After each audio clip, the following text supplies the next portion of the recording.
पृथ्वी से इंसानों का नामो निशान मिटाने की कोशिश में लग जाते हैं। यानी पृथ्वी पर एक एपोक्लिप्स आ जाता है जिस वजह से बहुत कम लोग सर्वाइव करते हैं। ऐसे में सर्वाइवर्स के बीच कई अफवाहें फैलने लग जाती हैं कि यह एपोक्लिप्स किसी कीड़े के इन्फेक्शन से हुआ है या फिर किसी नशीले पौधे की वजह से या भगवान ने इंसान को उसके पापों की सजा दी है एटसेट्रा एटसेट्रा। लेकिन असली बात किसी को साफ साफ पता नहीं होती। ऐसे में पॉल नाम के एक आदमी को दिखाते हैं जो अपने टाउन में कुछ जरूरत की चीजें ढूंढ रहा है। अचानक सायरन बजने लग जाता है और हर तरफ चीखें सुनाई देती है, बमबारी भी होती है। वो तुरंत बाहर भागता है और हर जगह छुपते छुपते किसी तरह सड़कों से दूर चला जाता है। पूरी सिटी में हर तरफ तहलका मचा हुआ है, धुआं फैल चुका है। पॉल सिटी से दूर एक पुराने मकान में पहुंच जाता है जहां पर उसने अपने 2 छोटे बच्चों को सुरक्षित रखा हुआ है। 15 साल बाद पॉल के दोनों बच्चे बड़े हो चुके हैं। एक का नाम है थॉमस, दूसरे का है जोसेफ। दिन में वो जगह जगह जाकर अपनी जरूरत की चीजें बटोरते रहते हैं। अब जैसे शाम ढलती है तो वो घर आ जाते हैं और सारी खिड़कियां और दरवाजे बंद कर लेते हैं। पॉल अपने पेट डॉग रॉको को भी अंदर बुला लेता है। दरअसल अंधेरा होने के बाद यहाँ कोई भी बाहर नहीं निकलता और आज पॉल के बेटे थॉमस को आने में बहुत देरी हो गई है तो पॉल उसको डांटता भी है। पर थॉमस बताता है कि मैं तो पड़ोसियों की मदद कर रहा था। असल में दोस्तों इनके पड़ोस में रोज नाम की औरत की फैमिली रहती है जिनका एक फार्म भी है। थॉमस उनके कामों में हाथ बटा दिया करता है। अब डिनर के वक्त पॉल थॉमस को फिर से वार्न करता है कि देखो अगली बार तुम लेट आए तो देखो अच्छा नहीं होगा, मैं हमेशा के लिए तुम्हें बाहर कर दूंगा दरवाजे से। अब इस बात पर जोसेफ अपने भाई थॉमस को चिढ़ाता है तो उनके बीच बहस हो जाती है। कुछ देर में ये बहस हाथापाई पे उतर आती है। पॉल फिर दोनों को अलग करते हुए कहता है कि इंसान हो, इंसान की तरह बिहेव करो। फिर दोनों भाई चेस खेलने में लग जाते हैं। तभी रोको अजीब तरह से भौंकने लगता है और इनको पता चल जाता है कि कुछ गड़बड़ होने वाली है। पॉल और थॉमस नीचे जाते हैं तो कोई दरवाजा पीट रहा होता है। दरअसल वो कुछ मिस्टीरियस क्रिएचर्स अंदर आने की कोशिश कर रहे हैं। दोनों मिलकर दरवाजे को पकड़ कर रख देते हैं पर वो क्रिएचर्स पीटना नहीं छोड़ते। लेकिन कुछ देर के बाद वो हार मानकर चले जाते हैं। अब थॉमस जोसेफ पर गुस्सा करता है कि तुम हमारी मदद करने क्यों नहीं आए। जोसेफ कहता है कि अरे मैं उन क्रिएचर्स को समझने की कोशिश कर रहा था। असल में पहले उन्होंने 10 सेकंड्स के लिए दरवाजा पीटा, अगले बार 20 सेकंड्स, लेकिन आखिरी बार उन्होंने सिर्फ 1 सेकंड ही पीटा।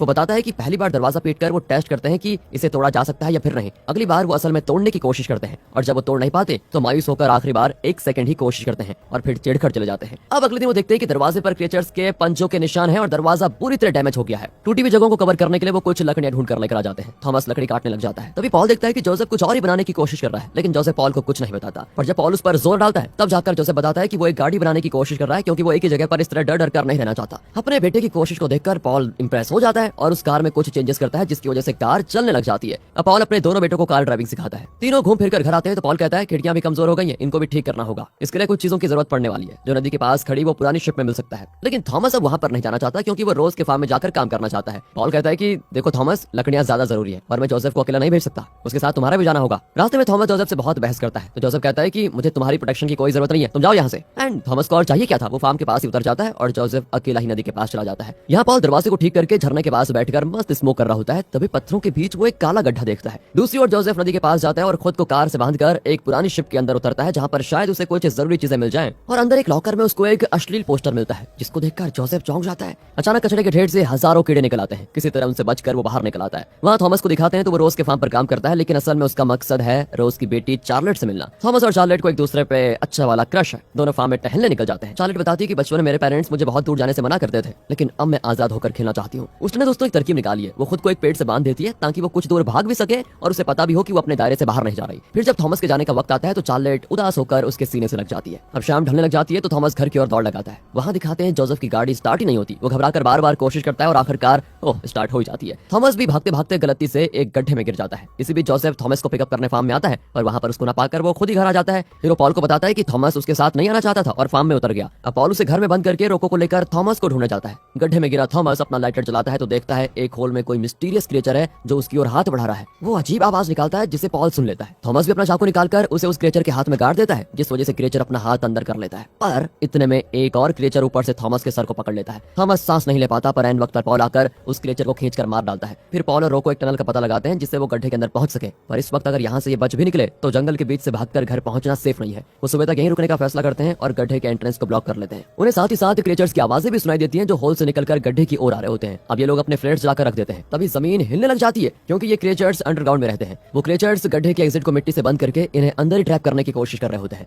इसी बीच रोको भौंकना ही बंद नहीं करता और अब जमीन में एक होल बन रहा होता है जिसके जरिए क्रिएचर्स आने वाले हैं। पॉल थॉमस और रोको को पीछे जाने के लिए कहता है और उस होल में अपना एक फ्लेयर फेंक देता है। लेकिन वो क्रिएचर्स पॉल को पकड़ने की कोशिश करते हैं, लेकिन पॉल एक एक्सप्लोजन करवा देता है जिसमें उसे खुद भी काफी चोट लगती है। यहाँ घर पर जोसेफ को क्रिएचर्स की आवाजें सुनाई देती है। वो एक प्लान बनाता है। कुछ देर के बाद वो एक चेयर पर बैठा सो रहा होता है और चेयर पर एक रस्सी बंधी होती है। तभी ये क्रिएचर दरवाजे की लकड़ी हटाकर अपना हाथ अंदर करता है और अपने लंबे नाखूनों से चेक करता है कि असल में वो सो रहा है या फिर नहीं। और जब जोसेफ बिल्कुल भी नहीं होता तो क्रिएचर अंदर आ जाता है और तब रिवील होता है कि जोसेफ सो नहीं रहा था बल्कि उसने क्रिएचर के लिए ट्रैप बिछाया हुआ था। जैसे उसने रस्सी खींची तो एक पिंजरा फर्श पर गिरा जिसके अंदर क्रिएचर कैद हो गया। अब जोसेफ बड़ा खुश हो जाता है कि उसने इतनी समझदारी का काम किया। वो पिंजरे को एक कपड़े से ढककर आराम से सो जाता है। लेकिन अगली सुबह तक पॉल और थॉमस आते नहीं तो वो परेशान हो जाता है। वो तुरंत गाड़ी लेकर उनकी तलाश में निकल जाता है। यहाँ थॉमस थॉमस मिट्टी हटाकर बाहर निकलने में कामयाब हो जाता है और अपने घायल पिता पॉल को भी बाहर लेकर आ जाता है। इसी बीच गाड़ी की आवाज को सुनकर रोको जोसेफ के पास जाता है और उसे पॉल और थॉमस के पास लेकर आता है। फिर वो पॉल को घर लेकर आ जाते हैं। थॉमस पिंजरे से कपड़ा हटाता है तो वो क्रिएचर चिल्लाने लग जाता है। जोसेफ फिर उसका कपड़ा डालकर थॉमस को बताता है कि इन क्रिएचर्स को रोशनी पसंद नहीं है। फिर वो पॉल की मरहम पट्टी कर देते हैं। जोसेफ बताता है कि कल रात ये क्रिएचर 8 सेकंड में घर में घुस गया था और अब तक इनका रिकॉर्ड है, क्योंकि इतनी जल्दी वो कभी अंदर नहीं आ पाते थे। इतना ही नहीं, एक और क्रिएचर भी था जो अंदर आने के बजाय यहाँ से चला गया। इन क्रिएचर्स के बिहेवियर में बदलाव आ रहा है, जो कि अच्छी बात नहीं है। थॉमस बताता है कि शायद ये क्रिएचर इंटेलिजेंट बन गए हैं, क्योंकि कल रात हमने कुछ क्रिएचर्स को एक गड्ढे में मार डाला था और शायद ये क्रिएचर उसका बदला लेने आया होगा। इस पर जोसेफ कहता है कि देखो, मुझे नहीं लगता तुमने और पापा ने मिलकर उन क्रिएचर्स को मारा होगा। असली काम तो पापा ने किया होगा, तुम तो बस यूं ही खड़े रहे होंगे, मुझे पता है। थॉमस भी चिढ़कर पिंजरे में बंद क्रिएचर को मारना चाहता है। जोसेफ उसको रोकता है क्योंकि वो क्रिएचर को स्टडी करना चाहता है और इनकी लड़ाई में वो पिंजरा खुल जाता है और क्रिएचर बाहर आकर बेड के नीचे छिप जाता है। फिर जब रोको उस पर भौंकता है तो वो उस पर अटैक करने लग जाता है, लेकिन जोसेफ उसे कस के पकड़ लेता है और थॉमस उस क्रिएचर को काट डालता है। और अब भी जोसेफ उसके बारे में और जानना चाहता है। वो उसके शरीर को अपने शेड में लेकर जाता है और वहां काटने लगता है, लेकिन उसे कुछ समझ में नहीं आता। थॉमस पॉल को चार्लेट के घर लेकर जाना चाहता है क्योंकि उसके पास मेडिसिन है। पहले तो जोसेफ नहीं मानता क्योंकि उसे नहीं लगता कि वो इनकी मदद करेंगे, पर थॉमस जिद करता है कि अरे वो करेंगे मदद। तब वो मान जाता है और दोनों मिलकर पॉल को रोज के फार्म लेकर जाते हैं। पर जैसा जोसेफ ने कहा था, चार्लेट की माँ यानी रोज कहती है हमारे पास तो बहुत कम मेडिसिन है और पॉल इतना घायल है कि हम उसका इलाज यहाँ पर करवा ही नहीं पाएंगे। चार्लेट कैसे भी करके अपने पेरेंट्स को कन्विंस करने की कोशिश करती है कि प्लीज मान जाइए ना, लेकिन वो फिर भी नहीं मानते। हाँ, पर वो ये जरूर कहते हैं कि थॉमस को अपने साथ हम जरूर रख सकते हैं। बाकी वो जोसेफ को कहते हैं कि तुम अपने पिता को घर लेकर जाओ, वहाँ जो कुछ भी है अब सिर्फ तुम दोनों का है। ये सुनकर जोसेफ चिढ़कर चला जाता है। थॉमस उसके पीछे जाता है तो जोसेफ उसे दोष देता है कि तुम्हारी वजह से पापा की मौत होने जा रही है और तुम इतने सेल्फिश हो गए हो कि लोगों के साथ रहना चाहते हो, हमारे साथ नहीं। इस पर थॉमस गुस्से में जोसेफ का गला दबाने लग जाता है और जब उसे होश आता है कि वो क्या पागलपन कर रहा है तो वो तुरंत अपना हाथ हटा देता है। अब जोसेफ अपने बेहोश पिता को लेकर अपनी कार में निकल जाता है। थॉमस रोज फैमिली के साथ यहाँ आराम से रहने लग जाता है। उसे यहाँ बहुत बढ़िया खाना मिलता है ना, इसलिए चार्लेट उसे अपनी चीजें दिखाती है जो थॉमस ने कभी देखी नहीं थी। फिर इनके बीच रोमांस भी होता है, लेकिन बीच में चार्लेट के पिता जाते हैं। वहाँ जोसेफ देखता है कि हर तरफ मिट्टी के ढेर पड़े हुए हैं, मतलब क्रिएचर्स मिट्टी को खोदकर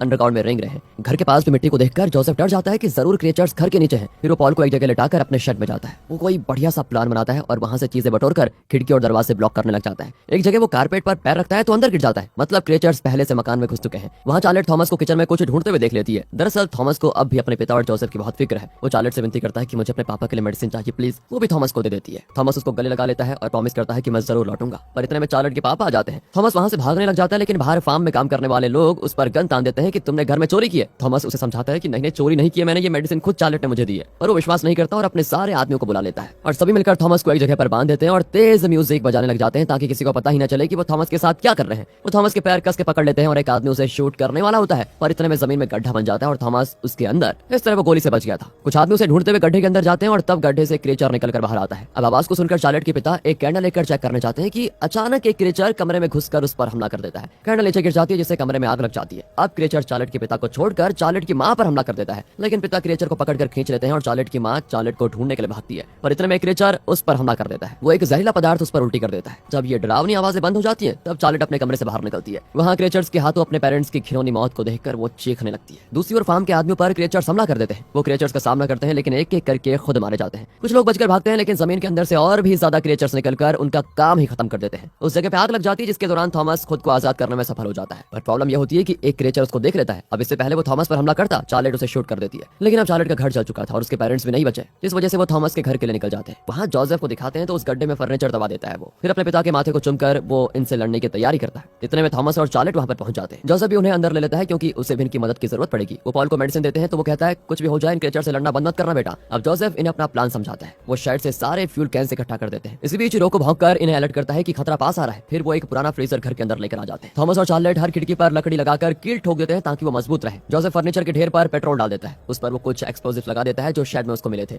और फिर अपने पापा का सिगरेट जलाकर उसके ऊपर रख देता है। अचानक फर्नीचर का ढेर हिलने लग जाता है। दूसरी ओर एक क्रिएचर चिमनी के जरिए नीचे पॉल के कमरे में आ जाता है। गड्ढे से एक और क्रिएचर आ जाता है, लेकिन जब वो दरवाजा पार करता है तो थॉमस पीछे से उस पर चाकू डाल देता है। क्रिएचर तुरंत उस पर अटैक करता है, लेकिन इतने में थॉमस चाकू वापस निकालकर इस बार ठीक उसके सर पर खोपकर उसको मार डालता है। लेकिन एक और क्रिएचर चार्लेट के पीछे आ जाता है, लेकिन वो उसको शूट कर देती है। अब थॉमस, चार्लेट और जोसेफ तीनों मिलकर फ्रीजर को हटाने लग जाते हैं कि अचानक दरवाजा खुलता है और वहाँ पॉल खड़ा होता है। वो खून से लथपथ होता है क्योंकि उसने चिमनी से आए हुए क्रिएचर्स को मार डाला। पॉल चार्लेट की गन लेकर फर्श पर शूट करता है जिससे नीचे के क्रिएचर्स सारे मारे जाएं, लेकिन वो बड़ी तादाद में होते हैं। वो कॉरिडोर में पहुंच जाते हैं और पॉल की ओर भाग कर आते हैं और पॉल पहले क्रिएचर को किक करता है जिससे फर्श हिलने लग जाता है। फिर उनके वजन की वजह से ज्यादातर क्रिएचर्स फर्श से नीचे गिर जाते हैं। कुछ बच भी जाते हैं, लेकिन थॉमस और चार्लेट उन्हें शूट कर देते हैं। अब तीनों बच्चे और रोको मिलकर फ्रीजर के पास भागते हैं, पर पॉल उनके पीछे भागने के बजाय दरवाजा बंद कर देता है ताकि उन तीनों को क्रिएचर से बचने का टाइम मिल जाए। तीनों फ्रीजर के अंदर छुप जाते हैं। यहाँ पॉल को वो दिन याद आता है जब उसके दोनों बेटे छोटे थे और उसने उन दोनों को सीने से लगाकर कहा था मैं तुम्हें सुरक्षित रखूंगा हमेशा। इतने में क्रिएचर्स का एक और झुंड वहां पर आ जाता है। इसी बीच फर्नीचर क्रिएचर का ढेर एक्सप्लोड होता है, जिस वजह से पूरा घर जलने लग जाता है। अब फ्रीजर लुढ़कने लगता है और बहुत देर बाद जब वो रुकता है तो तीनों बाहर निकलकर पॉल को ढूंढने लग जाते हैं। और अचानक एक क्रिएचर इनकी ओर झपटता है। वो जल्दी से कार के पास पहुंचते हैं और उस क्रिएचर से बचकर कैसे भी करके निकल जाते हैं। वैसे उस क्रिएचर पर आग लगी होती है और वो इनको चेस करने लग जाता है। चार्लेट उसे शूट करती है लेकिन उसे कुछ नहीं होता। इसलिए जब वो पास आता है तो चार्लेट उसे अपनी गन से मारकर गिरा देती है। कुछ मील कार में जाकर वो एक जगह रुक जाते हैं जहाँ वो तारे देखते हैं। उन्होंने पहले कभी तारे नहीं देखे थे क्योंकि शाम होते ही वो क्रिएचर्स के डर से अपने घरों में कैद हो जाते थे। अगली सुबह वो घर लौटते हैं तो फैसला करते हैं अब वो इस घर को फिर से नहीं बनाएंगे। वो कुछ जरूरी चीजें ले लेते हैं और फिर अपने पेरेंट्स को दफनाते हैं। उन्हें अलविदा कहकर वो एक अलग जगह पर निकलने